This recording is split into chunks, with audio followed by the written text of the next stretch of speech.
ಬೆಸ್ಕಾಂ ಅನ್ನುವಂಥ ಮಾತನ್ನು ಹೇಳಿದ್ರು. ನಂತರ BWSSB ಅಂತ ಉತ್ತರವನ್ನ ತಡವರಿಸಿಕೊಟ್ರು. ಈ ಸಂದರ್ಭದಲ್ಲಿ ಅಧಿಕಾರಿಗಳಿಗೂ ಕೂಡ ಬಿಸಿ ಮುಟ್ಟಿಸಿದ್ರು. ಯಾಕೆ ಸುಳ್ಳು ಹೇಳ್ತೀರಾ ಅಂತ ಹೇಳಿ ಸಚಿವರು ಕ್ಲಾಸ್ ತಗೊಂಡ್ರು. ಸಚಿವ ಕೃಷ್ಣ ಬೈರೇಗೌಡ ಅವರು ಕಳೆದ ರಾತ್ರಿ ಹಲವು ಪ್ರದೇಶಗಳು ಈ ರೀತಿಯಾಗಿ ದಿಢೀರಾಗಿ ಭೇಟಿ ಕೊಟ್ಟಿದ್ದಾರೆ. ಸಿಟಿ ರೌಂಡ್ಸ್ ಮಾಡಿದ್ದಾರೆ. ಹೊರವರ್ತುಲ ರಸ್ತೆಗಳ ಸ್ಥಳ ಪರಿಶೀಲನೆಯನ್ನು ಮಾಡಿದ್ದಾರೆ. ರೋಡ್ ಮಾಡಿ ತಕ್ಷಣ ಇವರು ಮಾಡಲಿಕ್ಕೆ ಯಾಕೆ ಬಿಟ್ಟಿದ್ದಾರೆ ಅಂತ ಕೇಳ್ತಾ ಇದ್ದೀನಿ. ಇವ್ರಿಗೆ ಭಾಷೆನೇ ಅರ್ಥ ಆಗೋದಿಲ್ಲ. ಹಾಗಾದ್ರೆ ಅವ್ರು ಅಗಿತಾ ಇರಬೇಕು, ನೀವು ಕಾರ್ ಹಾಕ್ತಾ ಇರಬೇಕು.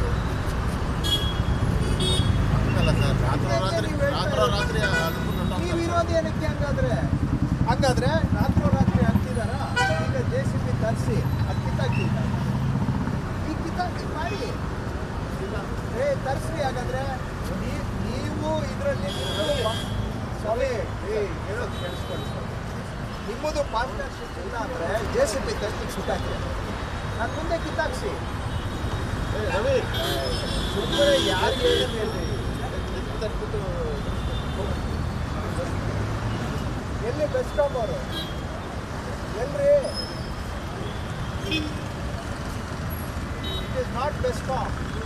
ಎಲ್ಲ OFC ಕೇಬಲ್ಗಳು ಇವರೇ ಬಿಡೋದು. ನನಗೆ ಬೇಜಾರು ಏನಂದರೆ, ಹಳೆ ರೋಡ್ ಆದರೆ ಆಗಲಿ, ಫಸ್ಟ್ ಆಫ್ ಆಲ್ ಹೊಸದಾಗಿ ದಾರ ಹಾಕಿ. ಸೆಕೆಂಡು ಅರ್ಧ ಬಯಸ್ಕೊಳ್ಳೋದು. ಅಲ್ಲ, ಚೀಫ್ ಇಂಜಿನಿಯರ್ ಸುಳ್ಳು ಹೇಳ್ತಾ ಇದ್ದಾರಾ? ಅವರು ಸತ್ಯನೇ ಹೇಳೋದು. ಸತ್ಯ ಬಿಟ್ಟು ಇನ್ನೇನು ಹೇಳೋದಿಲ್ಲ. ನೀವೇ ಸುಳ್ಳು ಹೇಳ್ತಾ ಇರಬೇಕು ಅಂತ ನಾನು ಹೇಳ್ತಾ ಇರೋದು. ಸರ್, ನೀವು ಹೇಳಿದ್ದು ನನಗೆ BWSSB ಅಂತ. ಸರ್,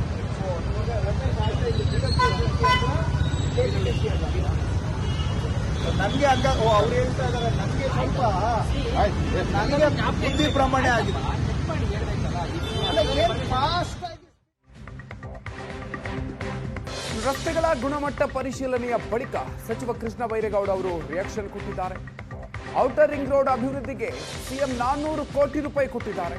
ಸರಿಯಾದ ಪ್ಲಾನ್ ಮಾಡಿ ಅಭಿವೃದ್ಧಿ ಕಾರ್ಯ ಅನುಷ್ಠಾನಕ್ಕೆ ತರಲಾಗುತ್ತೆ ಅನ್ನುವಂಥ ಮಾತನ್ನ ಸಚಿವ ಕೃಷ್ಣ ಬೈರೇಗೌಡ ಅವರು ಸ್ಥಳ ಪರಿಶೀಲನೆಯ ಸಂದರ್ಭದಲ್ಲಿ ಹೇಳಿಕೆಯನ್ನು ಕೊಟ್ಟಿದ್ದಾರೆ. ಈ ಔಟರ್ ರಿಂಗ್ ರೋಡ್ ಏನಿದೆ, ಈ ಮಾರತಳ್ಳಿ, ಮಹದೇವಪುರ ಈ ಸ್ಟ್ರೆಚ್ಚು ತುಂಬ ಟ್ರಾಫಿಕ್ ಇರುವಂಥ ಏರಿಯಾ. ಸುಮಾರು 11-12 ಲಕ್ಷ ಜನ ಈ ರಸ್ತೆಯಲ್ಲಿ ಕೆಲಸ ಮಾಡ್ತಾರೆ. ಕಂಪನಿಗಳು, ಅಪಾರ್ಟ್ಮೆಂಟ್ಸು ಎಲ್ಲ ಜಾಸ್ತಿ ಇದೆ. ಇಲ್ಲೇ ಟ್ರಾಫಿಕ್ ಜಾಮು ಕೂಡ ತುಂಬ ಜಾಸ್ತಿ ಆಗುತ್ತೆ.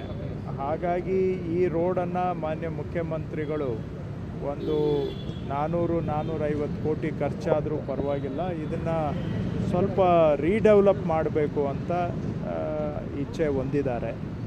ರೀಡೆವಲಪ್ ಮಾಡಬೇಕಾದ್ರೆ ಇದರಿಂದ ಟ್ರಾಫಿಕ್ ಪ್ರಾಬ್ಲಮ್ ಸಾಲ್ವ್ ಆಗಬೇಕು.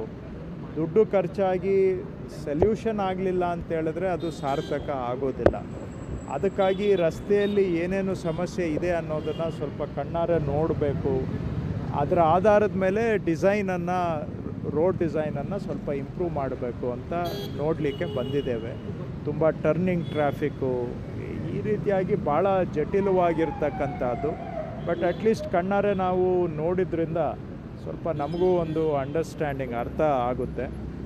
ಇದರ ಆಧಾರದ ಮೇಲೆ ರೋಡನ್ನು ರೀಡೆವಲಪ್ ಮಾಡುವಂಥ ಡಿಸೈನನ್ನು ಇಂಪ್ರೂವ್ ಮಾಡಲಿಕ್ಕೂ ಕೂಡ ಸಾಧ್ಯ ಆಗುತ್ತೆ. ಇದಾದಮೇಲೆ ನಾವು ಸ್ಥಳೀಯರು ಎಲ್ಲರ ಜೊತೆಗೂ ಒಂದು ಕನ್ಸಲ್ಟೇಷನ್ ಮೀಟಿಂಗು ಕೂಡ ಮಾಡ್ತೇವೆ. ಇಲ್ಲಿ ಡಿಸೈನು ಮಾಡಿ ಆ ಡಿಸೈನನ್ನು ತಗೊಂಡು ಬಂದು ಸ್ಥಳೀಯರ ಜೊತೆ ಸಮಾಲೋಚನೆಯನ್ನು ಮಾಡಿ ಆ ನಂತರ ಅದನ್ನ ಫೈನಲೈಸ್ ಮಾಡ್ತೇವೆ. ಸೊ ಮಾಡಿ ಈ ವರ್ಕನ್ನು ಕೂಡ ಕೈಗೆತ್ಕೊಳ್ಬೇಕು ಅಂತ ಎಲ್ಲ ತಯಾರಿಯನ್ನು ಮಾಡ್ಕೊಳ್ತಾ ಇದ್ದೇವೆ. ಇದೇ ಸಂದರ್ಭದಲ್ಲಿ ಫುಟ್ಪಾತ್ ತೆರವು ವಿಚಾರಕ್ಕೆ ಸಂಬಂಧಪಟ್ಟಂತೆ ಕೂಡ ಸಚಿವ ಕೃಷ್ಣ ಬೈರೇಗೌಡ ಅವರು ಸ್ಪಷ್ಟನೆಯನ್ನು ಕೊಟ್ಟಿದ್ದಾರೆ. ಫುಟ್ಪಾತ್ ಮೇಲೆ ವ್ಯಾಪಾರ ಮಾಡಬೇಡಿ ಅಂತ ಹೇಳಿಲ್ಲ. ಮುಖ್ಯ ರಸ್ತೆಗಳಲ್ಲಿ ವ್ಯಾಪಾರ ಮಾಡಬೇಡಿ, ಪಕ್ಕದ ರಸ್ತೆಗಳಲ್ಲಿ ಮಾಡಲಿ ಅನ್ನುವಂಥ ಮಾತನ್ನು ಹೇಳಿದ್ದಾರೆ. ಪ್ರತಿ ವರ್ಷ 300 ಜನ ಫುಟ್ಪಾತ್ನಿಂದ ಮೃತಪಡ್ತಾ ಇದ್ದಾರೆ. ಅದಕ್ಕೆ ಮುಖ್ಯ ರಸ್ತೆ ಬಿಟ್ಟು ಪಕ್ಕದ ರಸ್ತೆಗಳಲ್ಲಿ ವ್ಯಾಪಾರ ಮಾಡಲಿ ಅನ್ನುವಂಥ ಮಾತನ್ನ ನಗರಾಭಿವೃದ್ಧಿ ಸಚಿವ ಕೃಷ್ಣ ಬೈರೇಗೌಡ ಹೇಳಿಕೆಯನ್ನು ಕೊಟ್ಟಿದ್ದಾರೆ. ಬೀದಿಯಲ್ಲಿ ವ್ಯಾಪಾರ ಮಾಡೋರು ಅವರೇನು ವ್ಯಾಪಾರ ನಿಲ್ಲಿಸ್ಬೇಕಾಗಿಲ್ಲ. ಮೇಯ್ನ್ ರೋಡ್ ಬಿಟ್ಟು ಪಕ್ಕದ ರೋಡಲ್ಲೇ ಹೋಗಿ ವ್ಯಾಪಾರ ಮಾಡಿಕೊಳ್ಳಿ. ಮೇಯ್ನ್ ರೋಡಲ್ಲೇ ವ್ಯಾಪಾರ ಮಾಡುವುದೇನಾದರೂ ಮೂಲಭೂತ ಹಕ್ಕು ಇದೆಯಾ? ಪಕ್ಕದ ರೋಡ್ನಲ್ಲಿ ವ್ಯಾಪಾರ ಮಾಡಿದರೆ ಜೀವನ ನಡೆಯೋದಿಲ್ವಾ? ಮೇಯ್ನ್ ರೋಡುಗಳಲ್ಲಿ ವ್ಯಾಪಾರ ಅಲ್ಲೇ ಎಲ್ಲ ಅಲ್ಲೇ. ಈಗ ಸುಮಾರು ಜನ ಬಿಲ್ಡಿಂಗ್ಗಳು ಅವರು ಕೂಡ ಕಟ್ಕೊಂಡಿದ್ದಾರೆ, ಎಕ್ಸ್ಟೆನ್ಷನ್ ಮಾಡಿಕೊಂಡು ಮುಂದೆ ಶೆಡ್ಗಳು ಹಾಕ್ಕೊಂಡಿದ್ದಾರೆ, ಅದನ್ನು ತೆರವು ಮಾಡ್ತಾ ಇದ್ದೇವೆ. ನಾವು ಮಾಡ್ತಾ ಇರೋದು 20% ರೋಡಲ್ಲೂ ಮಾಡ್ತಾ ಇಲ್ಲ. ಇನ್ನು 80% ರೋಡ್ ಇದೆಯಲ್ಲ ವ್ಯಾಪಾರ ಮಾಡೋದಕ್ಕೆ. ಯಾಕೆ ಮಾಡೋದಕ್ಕೆ ಏನು ತೊಂದರೆ? 80% ರೋಡು ಫ್ರೀ ಬಿಟ್ಟಿದ್ದೀವಲ್ಲ ವ್ಯಾಪಾರ ಮಾಡ್ಕೊಳ್ಳೋಕ್ಕೆ. ಏನು ಸಮಸ್ಯೆ ಅಂತ ನನಗೆ ಅರ್ಥ ಆಗ್ತಾ ಇಲ್ಲ. ಹಾಗಾದರೆ ನೀವು ಇದನ್ನು ಕೇಳಿದ್ರೆ ನಾನು ನಿಮಗೆ ಕೇಳಬೇಕಾಗತ್ತೆ. ಸುಪ್ರೀಂ ಕೋರ್ಟು ಪೆಡೆಸ್ಟ್ರಿಯನ್ಸು ಓಡಾಡೋದು ಒಂದು ಮೂಲಭೂತ ಹಕ್ಕು, ಫಂಡಮೆಂಟಲ್ ರೈಟ್ ಅಂತ ಹೇಳಿದೆ. ಹಾಗಾದರೆ ನನಗೆ ನೀವು ಕಾನೂನು ವೈಲೇಟ್ ಮಾಡಿ ಅಂತ ನನಗೆ ಹೇಳ್ತಾ ಇದ್ದೀರಾ? ಬೆಂಗಳೂರಿನಲ್ಲಿ 300 ಜನ ವರ್ಷಕ್ಕೆ ಪಾದಾಚಾರಿಗಳು ಸಾಯ್ತಾ ಇದ್ದಾರೆ ಆಕ್ಸಿಡೆಂಟಲ್ಲಿ. ನಿಮ್ಮ ಕುಟುಂಬದಲ್ಲಿ ಯಾರೋ ಫುಟ್ಪಾತ್ ಮೇಲೆ ನಡೆಯೋಕ್ಕೆ ದಾರಿ ಇಲ್ಲ ಅಂತ ಹೇಳ್ಬಿಟ್ಟು ರೋಡ್ಗೆ ಬಂದು ರೋಡಲ್ಲಿ ಆಕ್ಸಿಡೆಂಟ್ ಆಗಿ ಸತ್ತರೆ ಯಾರು ಉತ್ತರ ಕೊಡ್ತೀರಾ?